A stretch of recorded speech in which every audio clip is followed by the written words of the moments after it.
Hey, this is Mr. Willis, and we are going to set up the top row in our Google spreadsheet. So this top row is very important. It's usually can be called something like the header.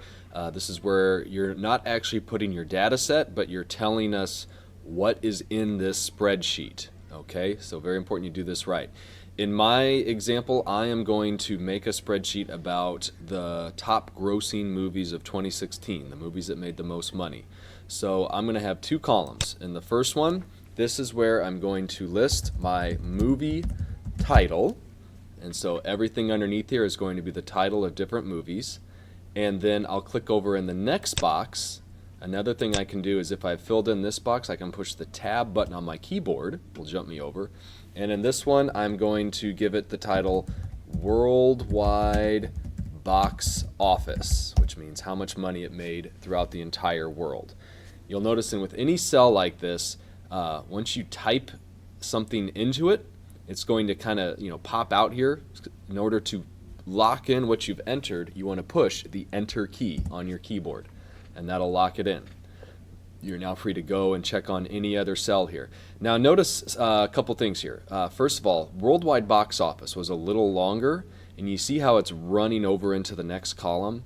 That can sometimes get things messy, and so I think it's a very good idea to make sure your columns, as often as they can, fit with the stuff that you have written in them. Two ways to do this. One is I can just visually put my mouse right here on the line where these two columns meet and extend this over some. So now you can see I've got plenty of room. Another little trick that I like to do, because I don't like to waste a lot of space, right? There's a bunch of empty space there we might not need.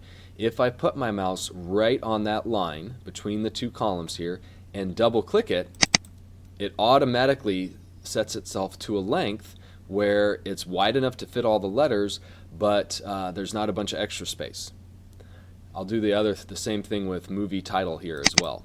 Okay, so now I've got two cells. They've got the text fit nicely. Now another thing I want to do here, because this is my header, I always like to make sure it stands out. And so this very first row, I want to make it bold or make the letters bigger, do something so it stands out. Now I could go and change each of these little cells individually, but imagine if I had a lot up here, that could take a lot of time. So here's how I prefer to go. I click on the number 1 over here, and you see how it makes the whole row light up. That means I'm editing this whole thing all at once. And then I can go up here, and I've got some of the text controls that you're probably very familiar with from things like docs or drawings or any of those other ones. And let's make them bold. And let's go ahead and change the font size from 10 up to 12. Okay, now you'll notice that's kind of made me overflow on my columns here a little bit, so I'm going to go back and fix them again. Remember, the shortcut is just put your mouse right there on the line and do a double click. That'll automatically shift it over. Same thing for column B here. I'm going to put it right on the line, double click, and it shifts that one over, so I've got plenty of room to work with. And there we go. My titles are set up, and I'm ready to start entering some data in there below.